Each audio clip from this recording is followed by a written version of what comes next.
तो hello guys, स्वागत है आपका हमारे चैनल नई खबर पर।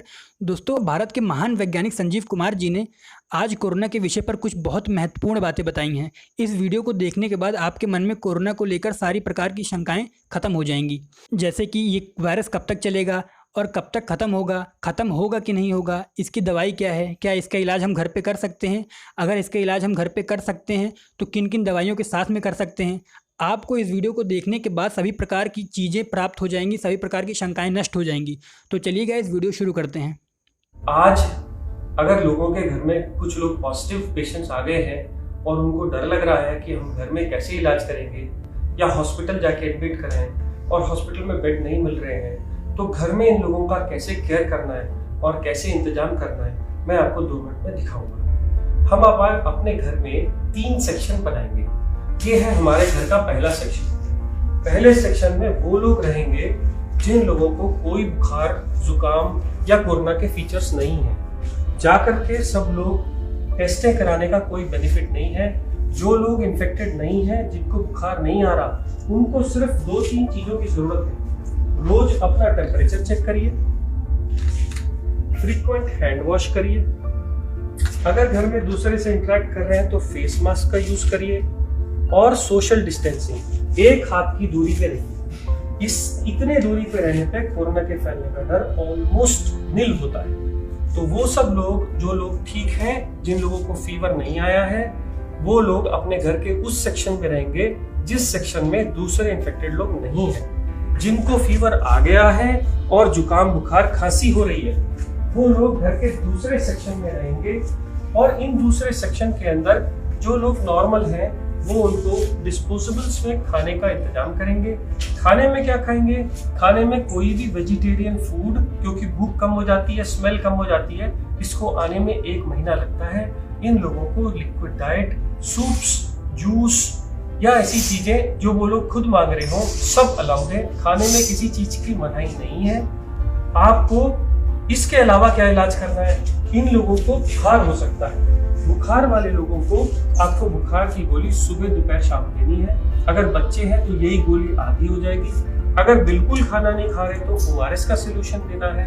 कुछ लोगों को vitamin B, vitamin C, vitamin D, मैंने प्रिस्क्रिप्शन अपने व्हाट्सएप स्टेटस पे एक प्रिस्क्रिप्शन डाला हुआ है। इस प्रिस्क्रिप्शन को अगर आप प्रिंट करो तो ये कहता है कि आप पहले तो 1, 2 और 3 विटामिन हैं, अगली 2, एक तो फीवर की और जुकाम, बुखार, खांसी और गले दर्द की दवाइयां हैं। ये दवाइयां आप लीजिए। इस पर्चे से आप ये सिम्टोमेटिक ट्रीटमेंट कर सकते हैं। नॉर्मली कोरोना वायरस एक नॉर्मल सा माइल्ड सा वायरस है। 99% लोग इससे ठीक हो जाते हैं और उनको कुछ और चीज की जरूरत नहीं पड़ती। बट 1% लोग जब बीमार होते हैं तो उनका बुखार बहुत तेज हो जाता है, वो लोग खाना खाना छोड़ देते हैं और उनकी ऑक्सीजन सैचुरेशन कम होने लगती है। हैबत होने पे ऐसे लोगों के लिए घर में हम लोग पल्स ऑक्सीमीटर लेके आते हैं। ये पल्स ऑक्सीमीटर हम पेशेंट्स को रोज लगाएंगे। लगाने के बाद, ये कनेक्ट करने के बाद, एक बटन दबाने से पल्स ऑक्सीमीटर ऑन हो जाता है और ऑन होने पे थोड़ी देर वेट करना है। ये आपको पल्स दिखाने लगता है। जब ये पल्स दिखाएगा तभी उस वैल्यू को मानना है। जब ये वैल्यू आ जाएगी तो ऑक्सीजन सैचुरेशन 100% बता रहा है। 90 से कम है तो ये पेशेंट सिक हैं, अगर 90 से ज्यादा है तो डरने की बात नहीं है। मैंने इतनी देर इसलिए वेट किया क्योंकि पल्स ऑक्सीमीटर लगभग 30 सेकंड ले जाता है नॉर्मल सैचुरेशन बताने के लिए। अब मान लीजिए अगर ये लोग 90 से कम ऑक्सीजन पे आ गए हैं, अब इनको हॉस्पिटल की फैसिलिटी पे ले जा रहे हैं पर बेड नहीं मिल रहे, तो हम क्या करेंगे? जिसमें नॉर्मल लोग कोई भी एंटर नहीं करेंगे और इन सब लोगों को हम 14 दिन के लिए आइसोलेट करेंगे। मान लीजिए अगर ये पेशेंट है और मुझे इनकी केयर करनी है, तो जो बहुत जरूरी वाली चीजें मैं आपको बताता हूँ। जब भी आप इस कमरे में जाएंगे तो आप एक बड़ा कपड़ा या कोई भी गाउन, जिससे कि आपके कपड़े इन्फेक्ट ना हो जाएं, वो गाउन पहनेंगे। गाउन के ऊपर मास्क, गाउन पहन के आपका ये पूरा एरिया कवर हो गया। अब आप इसके ऊपर एक नॉर्मल कोई भी मास्क या N95 मास्क लगा सकते हैं। ध्यान ये रखना है कि इन मास्क को इधर की तरफ हाथ से नहीं छूना। छूने के बाद स्टेरलाइज करना है, आंख में नहीं लगाना। आप सिंपल मास्क भी यूज कर सकते हैं, बट इसको रोज डिस्कार्ड करिए। अब क्योंकि ये इन्फेक्टेड जोन है, इसलिए मार्केट में ये प्लास्टिक की बनी शील्ड्स मिलती हैं। इसको अगर आप लगा लेंगे तो आपके सेक्रीशंस बाहर नहीं जाएंगे। ऐसे ही ये मरीज भी मास्क लगाएगा और ये भी शील्ड डालेगा। इससे क्या होगा, इससे उसके सेक्रीशंस और आपके सेक्रीशंस मिल नहीं सकते, आपको इन्फेक्शन होने का चांस बहुत कम हो जाता है। इस आदमी के साथ अगर आप टाइम बिताना चाहते हैं तो सोशल डिस्टेंसिंग के हिसाब से इससे ज्यादा टाइम नहीं, ज्यादा 5 मिनट से ज्यादा टाइम ना बताइए। उनको खाने के लिए डिस्पोजेबल्स का खाने में दीजिए। जैसे मैंने पहले बताया, खाने में आप सब कुछ दे सकते हैं। अब इन लोगों की केयर करते समय याद रखिए कि वो लोग खूब हैंड सैनिटाइजर्स या सोप का इस्तेमाल करें। इसके अलावा आप जब भी इन लोगों का सेवा करेंगे तो आप ग्लव का यूज करेंगे। हर बार ग्लव्स को डालने के बाद ही आप पेशेंट को टच करेंगे। ये ग्लव अगर कपड़े के यूज कर रहे हैं घर के बने हुए, तो हर बार उनको घर से बाहर जाने के बाद उनको वॉश किया जाएगा। अगर डिस्पोजेबल यूज कर रहे हैं तो हर बार यूज करने के बाद थ्रो कर दिए जाएंगे। अब अगर आप ऐसी कंडीशन में उस पेशेंट के साथ उसके केयर करते हैं, उसको खाना देते हैं, उसके ऑक्सीजन लगाते हैं या जो भी कुछ कर रहे हैं, आपको इन्फेक्शन आने का चांस कम हो। मान लीजिए अब ये पेशेंट का मैंने ऑक्सीजन सैचुरेशन चेक किया और ये 90 से कम था। मैंने पल्स ऑक्सीमीटर लगाया और ये पल्स ऑक्सीमीटर लगा के रहने दिया। ये पेशेंट को फीवर भी आ रहा है, इसका ऑक्सीजन भी कम है, तो मैं क्या करूंगा, मैं पल्स ऑक्सीमीटर को लगा ही रहने दूंगा। और ऐसा सिलेंडर मार्केट से मिल जाता है, इसकी रीफिल हो जाता है, 400 रुपए पर रीफिल लेता है, 1 महीना चलता है। इसमें एक नॉब रहती है, ये नॉब को अगर आप ऑन करेंगे तो ये लीटर्स बताता है कितने लीटर पे चल रहा है। 5 लीटर पे जनरली जब भी होता है तो ऐसे छोटे नेजल प्रॉन्ग्स हम पेशेंट को लगा सकते हैं। ऐसे नेजल प्रॉन्ग लगा सकते हैं। नेजल प्रॉन्ग लगाने के बाद आप ये पल्स ऑक्सीमीटर की रीडिंग देखिए कितनी आ रही है। अगर ये 90 से ज्यादा नहीं आ रही और पेशेंट को तभी भी हैबत हो रही है, तो आप ये नेजल प्रॉन्ग हटा के मार्केट से ये बड़े वाला मास्क ला सकते हैं। इस मास्क से अगर आप सिलेंडर पे लगाएंगे तो 10 लीटर तक एक पेशेंट को ऑक्सीजन दी जा सकती है। तब आप ऑक्सीजन चेक करिए, 5 मिनट वेट करिए ऑक्सीजन देके। इसके बाद भी अगर ऑक्सीजन इंप्रूव नहीं हो रही तो आपके पास लास्ट ऑप्शन बचती है हाई फ्लो ऑक्सीजन मास्क। ये मास्क के साथ एक गुब्बारा लगा रहता है, इसको जैसे हम ऑक्सीजन से कनेक्ट करते हैं तो ये ऑक्सीजन एक्स्ट्रा देता है और इसमें आप 15 लीटर तक ऑक्सीजन भर सकते हैं। ये गुब्बारा भर जाने के बाद जब आप लगाते हैं तो पेशेंट की हैबत या ऑक्सीजन सैचुरेशन इंप्रूव कर जाती है।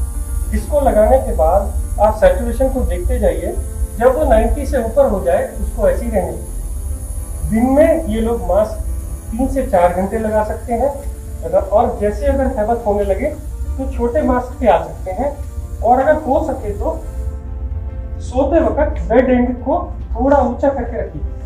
अब इस कमरे की सेफ्टी के लिए इन्फेक्शन बाहर न जाए, घर का बना फिनाइल या कोई भी एंटीसेप्टिक सॉल्यूशन से घर का पोछा मारिए। अब आप इस कमरे से जब बाहर आने लगे तो आपको सबसे पहला काम क्या करना है, ग्लव उतार के डस्टबिन में फेंक देने हैं और ये गाउन निकाल के आपको बाहर नहीं जाना। आप ये गाउन को हटा के उसी कमरे में छोड़ देंगे, मास्क शील्ड्स उसी कमरे में छोड़ देंगे और हैंड वॉश करके आप पूरा हैंड वॉश करके इस कमरे से बाहर आएंगे। 14 दिन तक अगर इन लोगों की ऐसे ही सेवा करी जाए तो ये लोग इंप्रूव हो जाते हैं। अब इन लोगों की दवाइयों का क्या, मैंने जैसे पहले बताया था व्हाट्सएप स्टेटस पे एक और ट्रीटमेंट डाला है। ये ट्रीटमेंट उन लोगों के लिए है जिनको बेड्स नहीं मिल रहे, हॉस्पिटल फैसिलिटी नहीं है और दवाई देने का और कोई इंतजाम नहीं है। तो आप पुराने ट्रीटमेंट की तरह देखिए, ऊपर मैंने 4 मल्टीविटामिन लिखे हैं, उसके नीचे मैंने भूख लगने का सिरप लिखा है, नीचे हमने जो दवाइयाँ लिखी हैं वो सिम्टोमेटिक इलाज के लिए हैं, जैसे कि डेरिफिलिन, जैसे कि मॉन्टेलुकास्ट मैंने पहले बताई। इसके अलावा जो नीचे आने वाले इंजेक्शन या एंटीबायोटिक्स हैं जो डॉक्टर की गाइडेंस में लेने चाहिए, वो एक तो है डॉक्सीसाइक्लिन, सुबह शाम 5 दिन के लिए 10 गोलियां, ये लोग इतनी देर में इंप्रूव कर जाते हैं। और दूसरे हैं 2 इंजेक्शन, एक इंजेक्शन है ब्लड थिनर का, क्योंकि कहा गया है कि ऐसे लोगों को क्लॉट्स बन जाते हैं, इसलिए ये इंजेक्शन सुबह शाम देना है डॉक्टर की गाइडेंस में।